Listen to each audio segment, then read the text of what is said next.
Shock warning. This story contains descriptions of an unsolved disappearance and the potential for uncovering dark, disturbing truths. For 23 years, the disappearance of a young woman named Sia, from the vibrant town of Kapili, deep in the heart of Tanzania, has been a quiet sorrow, a whispered tragedy carried on the wind. Everyone in Kapili assumed she had simply run away, perhaps overwhelmed by the pressure of her dreams, or maybe met with a simple, terrible accident on the long road out of town. Her mother waited by the door every night, eyes scanning the dusty path. But hope faded into weary acceptance. Until the year 2023. A construction crew, breaking ground on the new school just beyond the town's edge, unearthed something buried shallow beneath the dry earth. It wasn't a body. It was Sia's favorite worn sandal, the one with the brightly colored beads she had woven herself, lying next to a small, crudely carved wooden bird, a symbol Sia had always drawn, a bird she said would carry her dreams high. The discovery wasn't just a piece of clothing. It was a chilling promise. This wasn't a simple leaving, and what lies hidden goes far deeper than anyone could have imagined. Before we get started, don't forget to subscribe if you believe every story deserves to be told, no matter how difficult. The dust of Kapili shimmered under the late afternoon sun in the year 2000, a fine red powder that coated everything. The vibrant cloths hung in market stalls. The perpetually smiling faces of children playing with worn-out tires. The rough wooden tables outside Mama Zawadi's bar. This wasn't a quiet place. It buzzed with life, the rhythmic pulse of local music competing with the chatter of neighbors and the distant bleating of goats.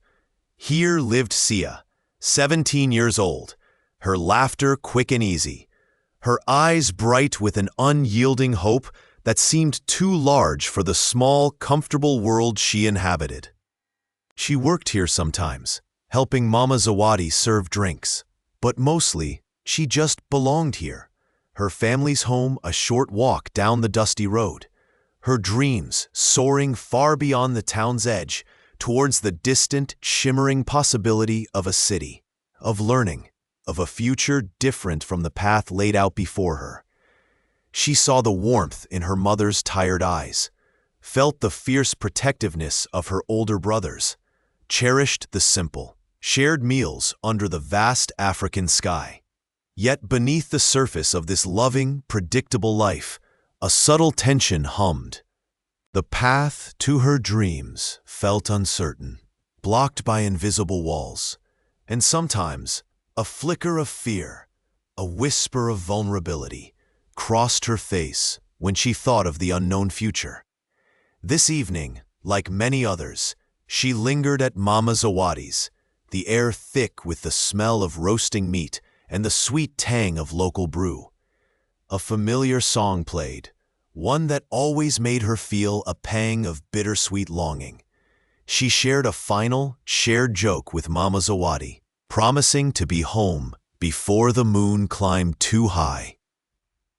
Stepping out into the cooling air, the sounds of the bar fading behind her, a sense of peaceful anticipation settled over her. She started down the familiar path, her worn sandals kicking up dust, the beads on her ankle bracelet clicking softly. But as the night deepened, the familiar shape of Sia never emerged from the shadows into the warm glow of her family's lamp. The sun clawed its way over the eastern hills, spilling weak light into the kitchen, but Sia wasn't there for her usual bowl of cereal. Her chair remained tucked neatly under the table, untouched.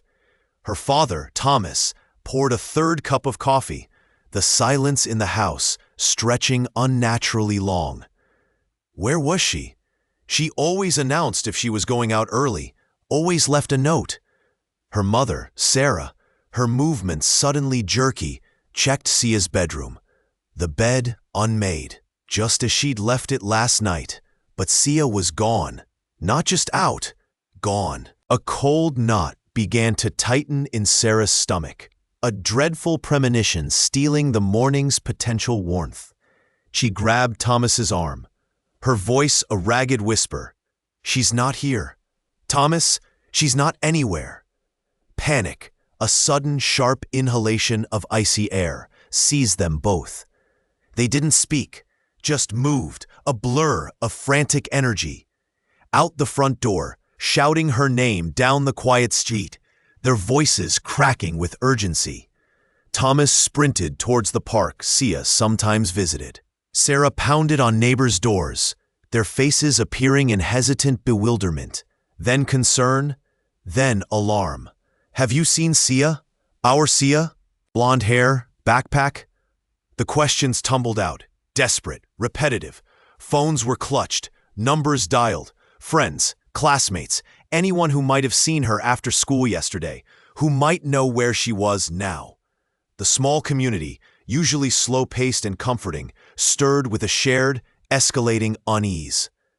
People emerged from their homes, joining the search, walking the streets with eyes scanning every corner, every yard.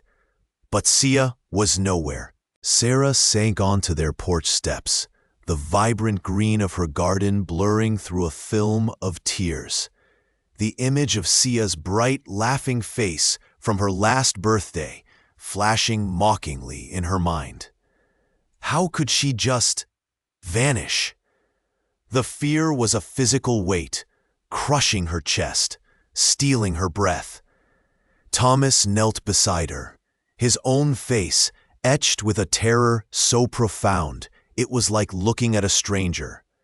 This wasn't just late. This wasn't just worrying. This was the nightmare parents whispered about in the dark, the one they prayed would never touch them. The sun rose higher, mocking their growing despair, highlighting the empty space where their daughter should be. There was nothing left to do but make the call, to invite the official, terrifying reality into their private hell. The days that followed blurred into a frantic, sun-drenched haze, punctuated by the arrival of local law enforcement, their cruisers kicking up dust on the unpaved roads. Sheriff Brody, a man whose face usually held the calm composure of someone used to small-town disputes and fender benders, now wore a furrowed brow, his limited resources stretched thin by the sheer scale of the mystery. His small department, barely equipped for a missing dog, certainly wasn't ready for a vanishing group of people. Officers canvassed the area, knocking on doors, asking the same questions that echoed unanswered in the still air. "Did you see anything? Anyone strange?" Each shake of a head, each shrug, chipped away at their fragile hope. Leading the investigation was Detective Miller, a seasoned but weary figure from the nearest county seat. His initial professional determination slowly curdling into a gnawing frustration. He spread maps across the station table, tracing potential routes, but without witnesses, without a starting point beyond speculation, his pencil found no marks to make.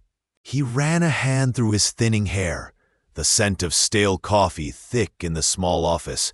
Where did they go? He thought, staring at a faded photo tacked to the wall, a group of smiling faces, full of futures that seemed to have evaporated into thin air. This photo, a reminder of the lives lost, became a constant, painful weight. For the families, the waiting was an agonizing torture. Every phone call sent a jolt of panicked adrenaline through their bodies, quickly replaced by crushing disappointment when it wasn't the news they craved. They sat in living rooms that had become temporary command centers, the silence between calls heavier than any sound, broken only by muffled sobs or the creak of a floorboard. They offered tiny, hopeful memories to the officers. He always wore that blue jacket. She loved that hidden path by the creek. But these fragile threads led nowhere, dissolving into the vast, indifferent landscape. As the days bled into weeks, the initial urgency faded, replaced by a grim routine. The search parties dwindled. The posters stapled to telephone poles began to curl at the edges under the relentless sun. And the official pronouncements grew more hesitant, more generic. Detective Miller, staring out at the impenetrable line of trees bordering the town, knew they had hit a wall.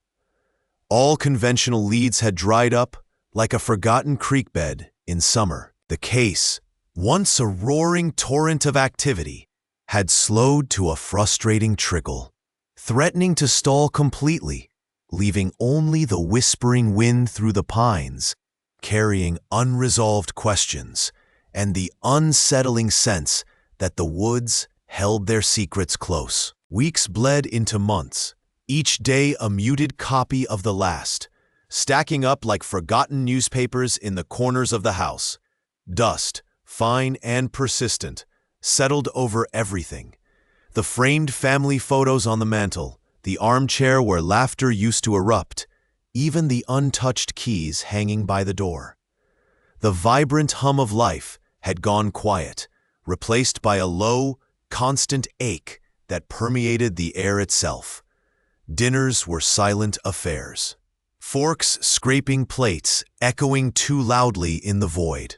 The main character, Sarah, felt the weight of time, not in days, but in the increasing heaviness in her chest. A physical manifestation of the unanswered questions.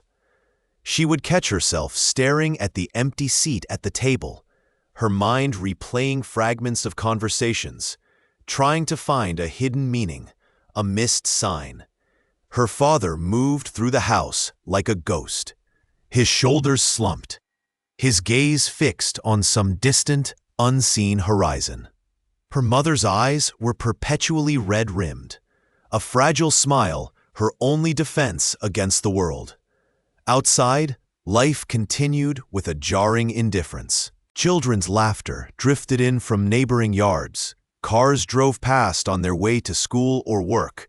The rhythmic whir of lawnmowers signaled the changing seasons. This normal, bustling world felt like a cruel, alien place, highlighting their own frozen reality. The internal battle was relentless, the desperate, almost irrational spark of hope that flared with every unexpected sound. A car door? Footsteps? Instantly extinguished by the crushing wave of reality. The knowledge of the endless, silent weeks. Sarah would sit in the missing persons room, the air thick with their lingering presence, running her hand over a discarded sweater, trying to conjure them back. It was in these moments, surrounded by what remained, that despair felt most potent, a heavy cloak threatening to suffocate the last vestiges of her fragile hope. The visits from the police grew less frequent, their initial urgency replaced by apologetic nods and mentions of following up leads. That seemed to lead nowhere. The file, Sarah knew with a cold certainty that settled deep in her bones, was growing thicker. But the active search, the one that fueled their dwindling hope, was slowly, inevitably winding down. Sarah ran her fingers over the worn spines of the books on Sia's shelf, a fine layer of dust clinging to the surfaces. It had been 3 months then, an eternity measured in sleepless nights and unanswered questions. Her breath hitched, a familiar, sharp pain seizing her chest as she pulled a small, dog-eared copy of Alice in Wonderland from the row. Sia had loved this book, tracing the illustrations with her fingertip, dreaming of impossible worlds. A tear tracked a path through the dust on Sarah's hand. The official search had dwindled, turning from frantic action to quiet dismissal. But Sarah's wasn't over. It would never be over. Each morning, she performed the rituals of a life she barely recognized. Then the quiet, relentless work began. She drove to the edge of the woods near the old quarry, not with police, but alone, walking paths she'd memorized, calling Sia's name softly, the sound swallowed by the trees. She sat in the park Sia loved, watching children play, their laughter a cruel echo, trying to remember every face Sia had ever mentioned. She visited the school, lingering by the empty locker, talking to custodians and teachers who had long ago moved on, searching their eyes for a forgotten detail, a flicker of something they might have missed. Her love for Sia wasn't a gentle memory. It was a raw, pulsing wound that fueled an iron resolve. "I will find you, Sia," she whispered to the stillness in the girl's room. The promise, a sacred vow whispered into the silent air.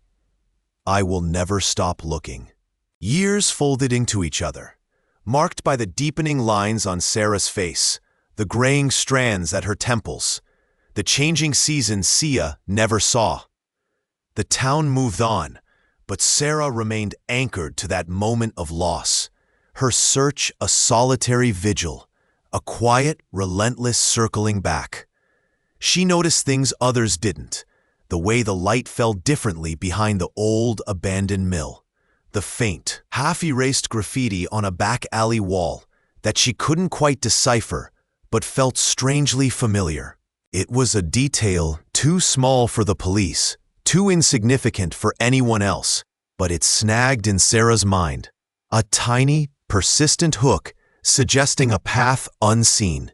15 years had carved new lines into the town's face, painting over familiar corners with bland, indifferent concrete and quiet vacancies where bustling shops once stood. The population sign outside city limits hadn't changed much, but the air felt thinner, carrying a perpetual hush that hadn't existed before. For Sia's family, time hadn't healed so much as calloused the wound, leaving a permanent, aching scar. Her absence was a ghost in every room, a silent observer at every meal, a missing piece in the puzzle of their lives that 15 years of unanswered questions and unresolved grief had failed to fill. They lived, breathed, even smiled sometimes, a testament to a resilience forged in the fire of enduring pain. Yet the void remained vast and consuming. Her mother still folded one extra napkin at holidays. Her father avoided the back porch swing where Sia used to read, and her siblings carried a quiet weight behind their eyes. Now the dust motes danced like tiny, forgotten spirits in the single beam of light slicing through the grime-caked window of a forgotten storage unit on the edge of town. It was one of countless, nondescript metal boxes holding the detritus of lives paused or moved on. Inside, stacked high, were boxes labeled with hasty scribbles. Sia's room, box 1. School stuff. Winter clothes, 08. 15 years worth of keeping, of hoping, of not being able to let go. Sarah, Sia's younger sister, now grown, ran a trembling hand over a faded label. The air was thick with the smell of aged cardboard, mothballs, and the faint, heartbreaking scent of something faintly floral, maybe an old perfume. Her chest tightened, a familiar vice grip of sorrow squeezing the breath from her lungs. "Why are we finally doing this?" she thought, though she knew the answer. They couldn't afford the rent anymore. It felt like burying Sia all over again. She pulled a box marked Missile, Desk from a high shelf, the cardboard soft with age. It felt heavier than it should. Setting it on a makeshift table of stacked crates, she hesitated. Inside lay not just the expected pens and papers, but beneath them, tucked away, was something else. Something hard, cold, and metallic, wrapped tightly in an old piece of cloth. Her fingers fumbled with the fabric, her heart hammering against her ribs with sudden, sharp anxiety. What was this? And why had Sia hidden it? The air in the old storage room hung thick and stagnant, smelling of mildew, forgotten wood, and the faint, sweet decay of mice. Dust motes danced in the single shaft of weak afternoon light slanting through a grimy window pane high on the wall. Alex, methodically working through the accumulated debris of decades, shoved aside a rotting cardboard box filled with empty liquor bottles and spotted it. Tucked back in the deepest corner, half hidden beneath a tattered canvas tarp, sat a suitcase. It wasn't large, more of a weekend bag, but its age was undeniable. The leather was cracked and dry, the corners scuffed raw, and the metal clasps were tarnished with a dull green corrosion. A thick layer of dust coated its surface, disturbed only by Alex's hand as they brushed it clean. A flicker of curiosity sparked. What relics of the bar's long-gone patrons or former owners lay inside? Gently, Alex knelt, running a hand over the cool, rough texture of the old leather. It felt heavier than it looked, solid and resistant to the passage of time, in a way the surrounding junk wasn't. The initial intrigue, however, began to curdle into a creeping unease. There was something about the way it was hidden, deliberately placed out of sight, that felt wrong. It wasn't just stored, it was concealed. A cold knot began to tighten in Alex's stomach. The playful thought of finding old cash or lost trinkets evaporated, replaced by a growing dread. What secrets could be so carefully, so desperately, tucked away in this forgotten corner? The silence of the room suddenly felt oppressive, the dancing dust motes like mocking witnesses. Alex's fingers hovered over the corroded clasp, trembling slightly. The urge to know warred with a powerful, instinctual warning screaming to walk away, to leave the past buried. But the pull was too strong, the quiet mystery in the worn leather too compelling. Taking a deep, shaky breath, Alex's fingers closed around the cold metal. The latch groaned, a rusty protest echoing in the sudden silence. Kneeling there, hands trembling slightly, the finder took a deep, ragged breath and eased the lid upward. The air inside the metal box, stale and trapped for years, spilled out, carrying a faint, unsettling aroma, a mix of damp earth, forgotten perfume, and something else, something heavier, like dust and sorrow. The interior wasn't empty, wasn't random clutter. Neatly stacked, almost preserved by the darkness, lay items instantly recognizable, like ghosts made tangible. A worn paperback novel, its spine cracked at a favorite chapter. A small, intricately carved wooden bird, a gift she had often carried. And then, nestled amongst folded, faded fabric that might have been a favorite scarf, a small, slightly scuffed leather journal. The sight hit him like a physical blow. These weren't just things. They were pieces of her, Sia. The air grew impossibly thick, pressing in. His heart hammered against his ribs, a frantic drumbeat against the profound stillness of the woods. Horror clawed its way up his throat. A silent scream caught in his chest. It wasn't disbelief anymore. It was cold, hard, horrifying certainty. This wasn't a lost suitcase. This was Sia's, found in a place that defied logic, filled with items that screamed her name louder than any shouted word. The gentle forest sounds outside, the rustle of leaves, the distant call of a bird, faded into irrelevance, replaced by the roaring in his ears, the chilling echo of a past he had buried but now found resurrected, demanding witness. He stared at the journal, at the familiar curve of the wooden bird, and the weight of 2 decades crashed down, crushing the last vestiges of hope that this might be something else, anything else. The possibility he had unearthed wasn't just a clue. It was a confirmation of something terrible, something that twisted the knot in his gut tighter than ever before. The immediate, undeniable truth solidified. This was no longer a private discovery. The authorities had to know. They had to see this. The past had just violently re-entered the present, demanding its due. The shrill wail of sirens sliced through the quiet woods, a stark, unwelcome sound that carried through the pines and reached the small knot of local officers gathered around the shocking discovery. Detective Harding, his face grim beneath the brim of his hat, watched as the first marked cars crunched over fallen leaves and stopped near the edge of the clearing. Officers emerged, their faces shifting from professional curiosity to shocked gravity as they took in the scene. The distressed, mud-caked suitcase lying open beside the partial remains. Instantly, the air thickened, the easy camaraderie of a routine call dissolving into the sharp, focused tension of a major incident. Yellow tape materialized swiftly, its bright barrier a stark contrast to the muted greens and browns of the forest floor, meticulously sectioning off the area. Movement became slow, deliberate, each step measured as the technical team arrived, their breath pluming in the cool air. Harding knelt by the suitcase again, a gloved hand hovering over its contents. The smell of damp earth mingled with something stale, long buried. Inside lay a few items of faded clothing, a worn leather diary, and a small, tarnished silver locket. He carefully lifted the locket.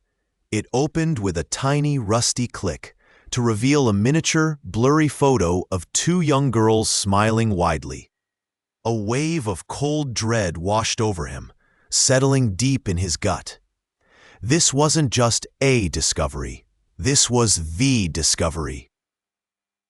22 years had passed since Sia Marlowe vanished from the hiking trail not far from here. And for 2 decades, her missing person file had sat in a cold case cabinet, gathering dust, everyone privately assuming she'd gotten lost, perhaps met with a tragic accidental fate the woods kept hidden. But the methodical arrangement of these personal effects, the grim context of the other finding, it screamed intent, not accident. The forensic team worked with hushed reverence, their voices low as they bagged items, each rustle of plastic echoing unnervingly in the sudden silence that had fallen over the scene. Harding watched, his gaze fixed on the diary, then on the small child-sized shoe visible nearby. The weight of years, of unanswered questions, pressed down on his chest, heavy and suffocating. The simple reality that Sia's past and the dark circumstances surrounding her disappearance had just returned with brutal force was a jolt that reset everything. The routine investigation was over. This was now a murder inquiry, cold for over 2 decades, but suddenly, horrifyingly, alive. The implications rippled outwards. Resources, personnel, the media storm, the painful, unimaginable task that lay ahead. Someone had to tell Sia's family. The sharp, insistent ring of the landline shattered the quiet afternoon, a sound rarely heard anymore. Sia's mother, Maria, reached for it automatically, her hand trembling slightly as she lifted the receiver. It was the sheriff's office, a voice she hadn't heard speak her daughter's name in years. A voice that usually meant nothing but polite condolences on the anniversary. But this time, the words were different, delivered with a careful, clinical gravity that sent a jolt of pure ice through her veins. "We believe we may have found something." The world outside the window seemed to blur. The familiar living room furniture looked alien. A choked sound escaped her lips as her husband, David, rushed over, his eyes wide with instant, mirroring dread. Hope, a cruel, fragile phantom they had long buried, flickered back to life for a terrifying instant. Instantly smothered by the crushing weight of 2 decades of pain and the cold certainty that news like this, after so long, could only bring devastation. Not again, Maria thought, her mind screaming silently as the officer explained they needed them to come down, to possibly identify items. The drive felt eternal and instantaneous all at once. The car was silent, save for David's tense grip on the steering wheel and Maria's shallow, ragged breaths.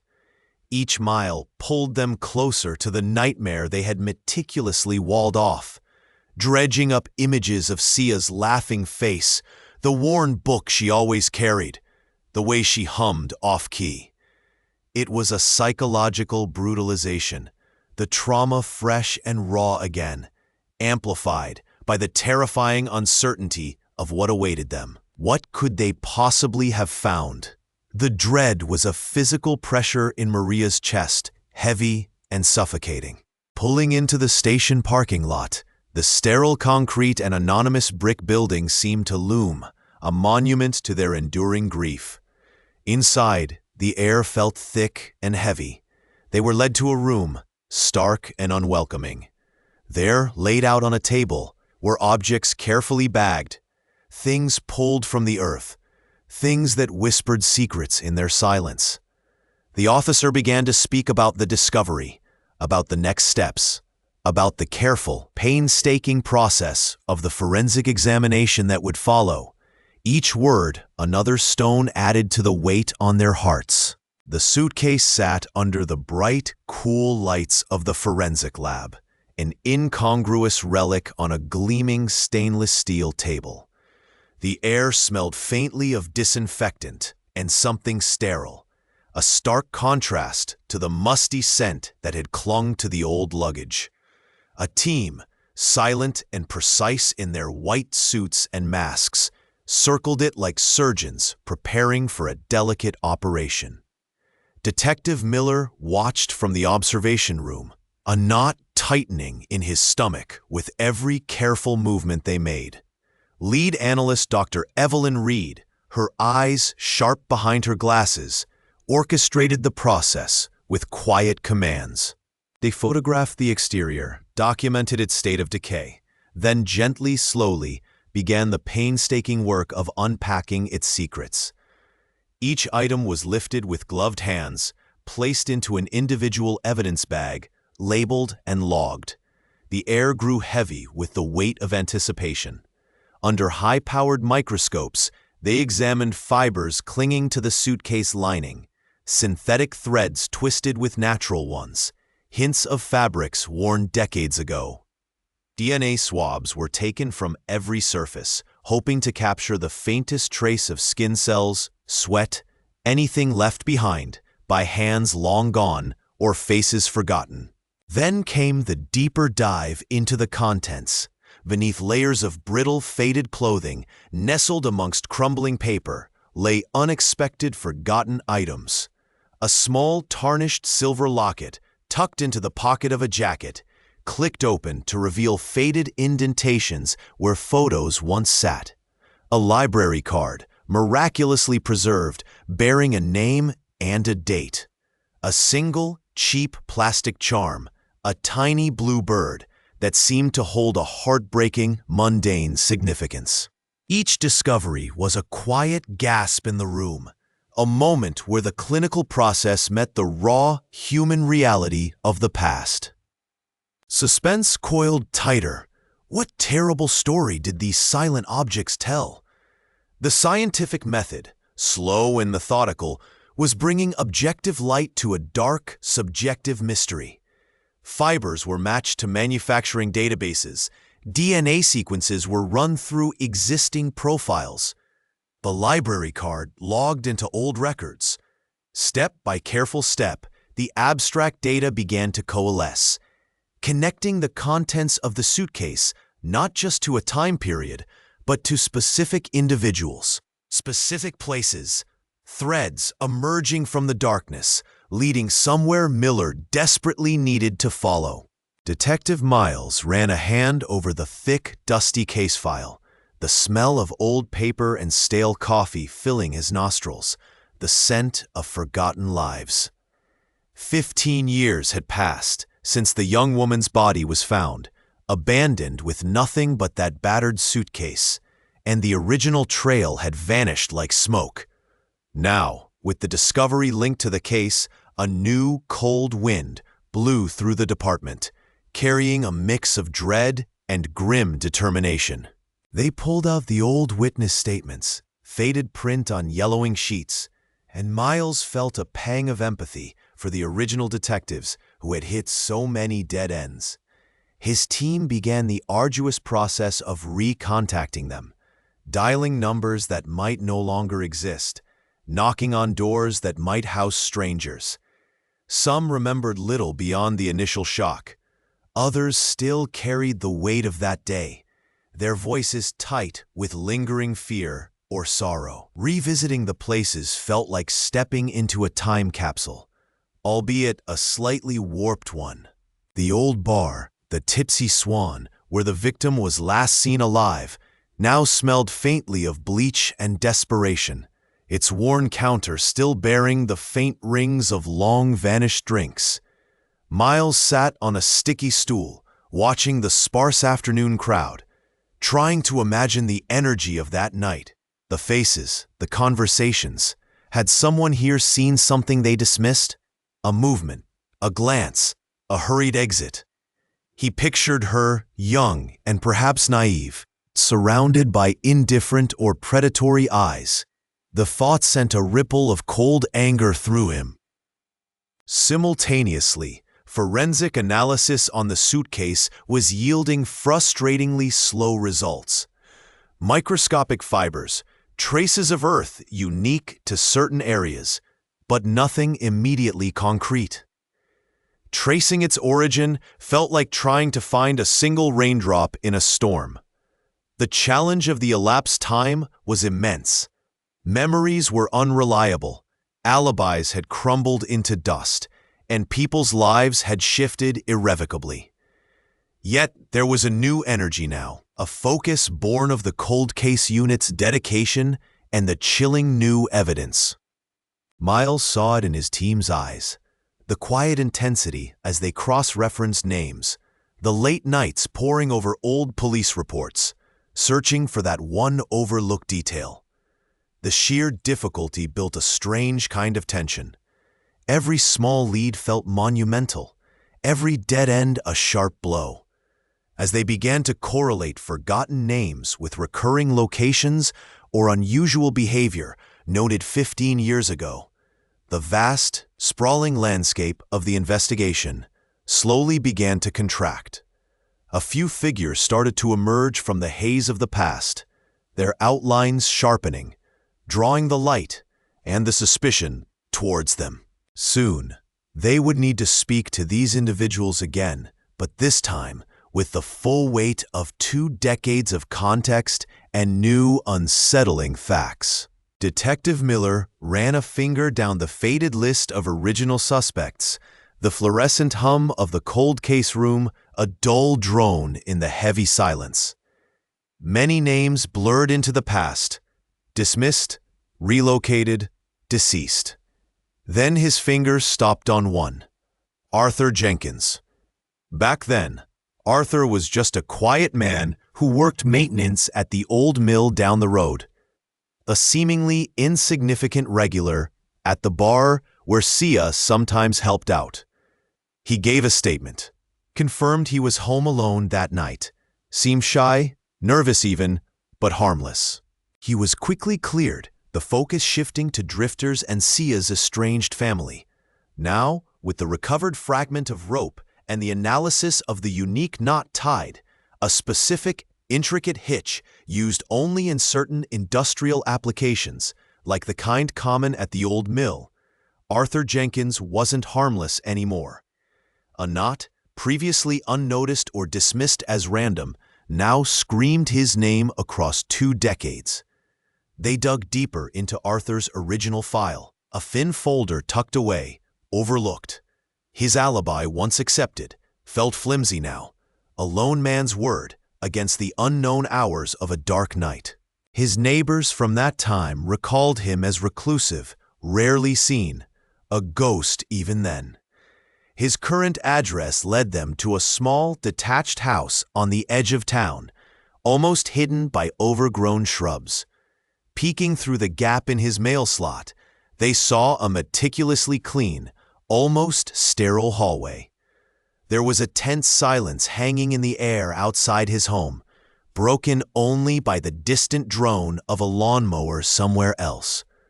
A knot formed in Miller's stomach, mirroring the one that haunted the evidence bag.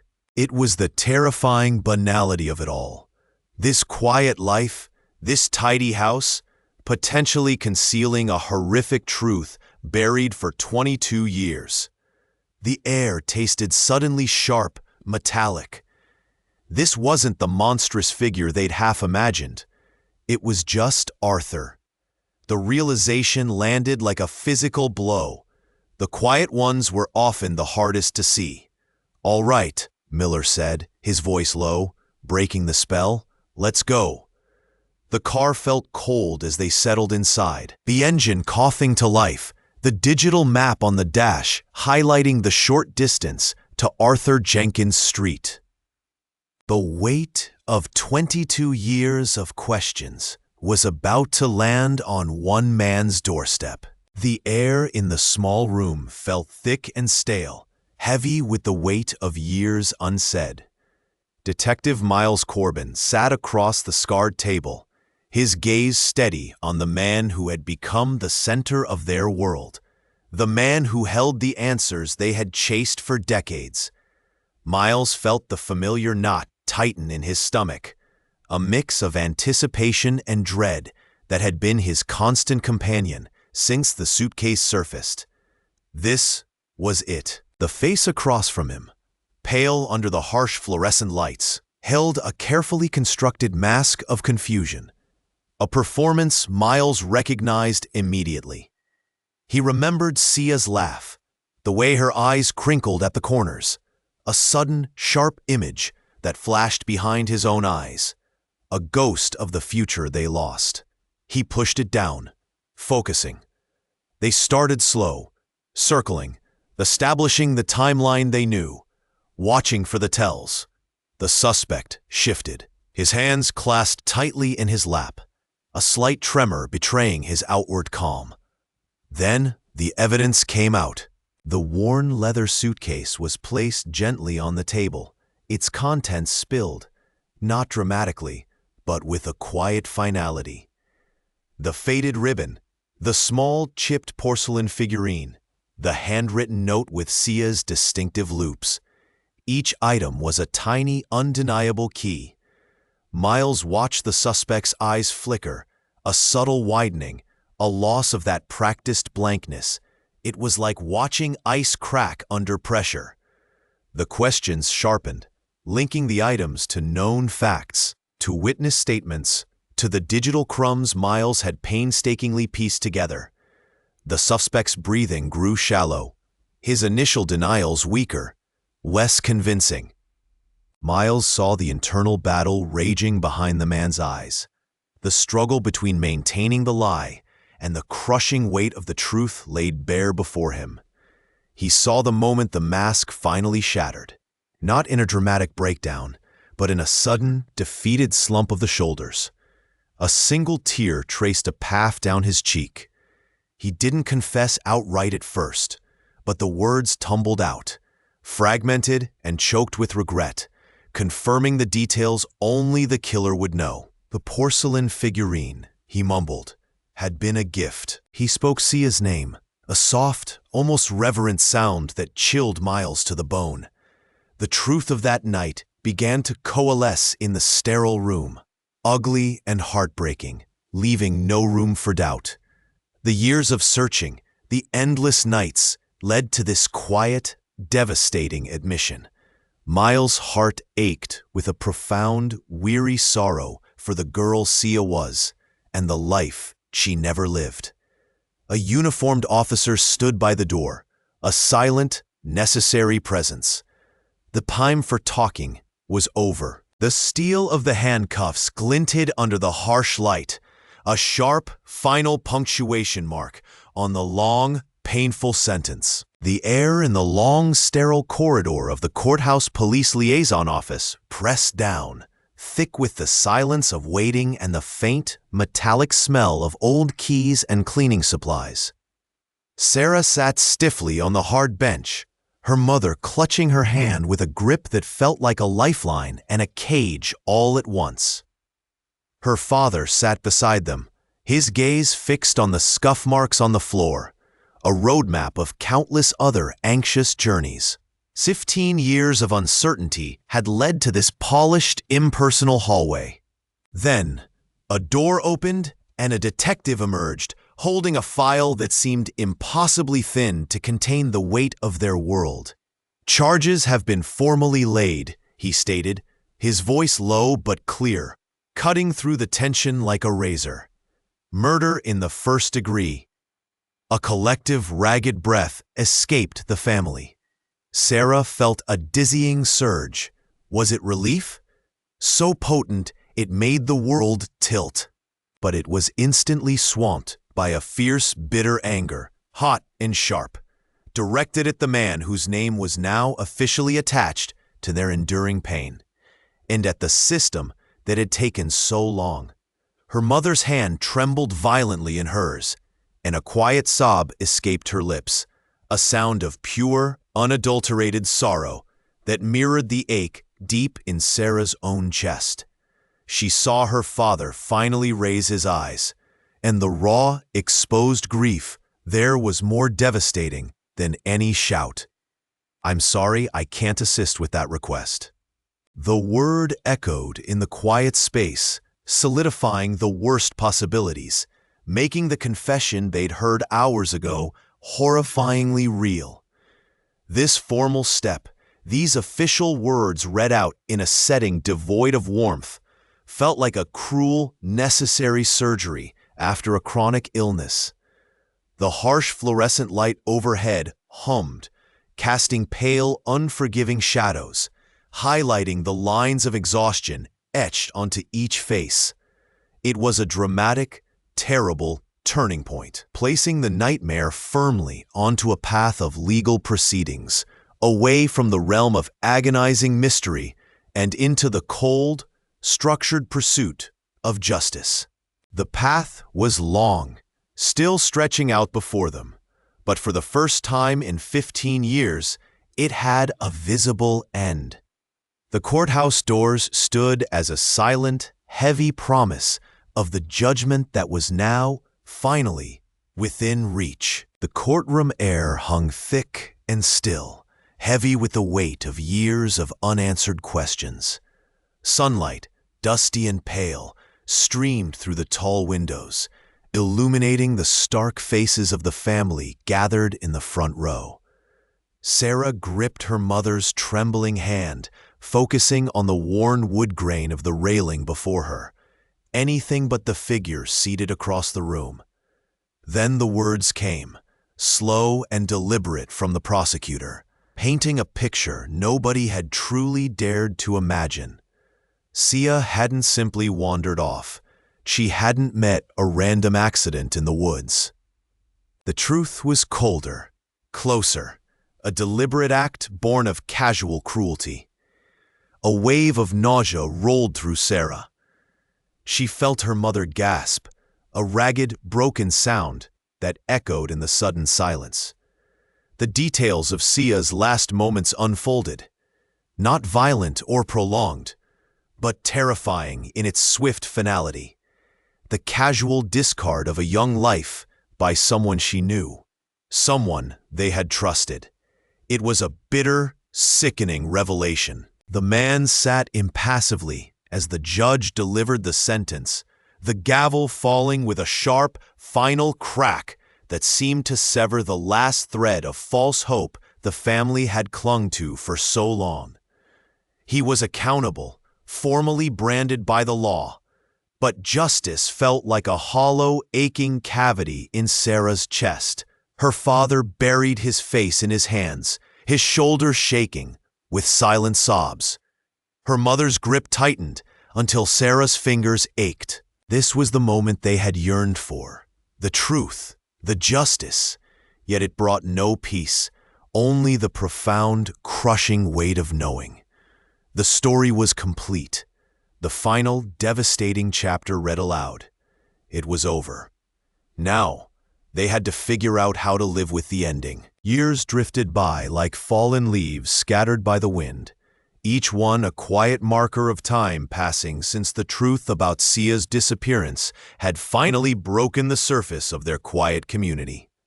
Her family, especially her parents, carried the weight of what had happened like a stone in their chests, a constant ache that never truly left but gradually softened its sharp edges.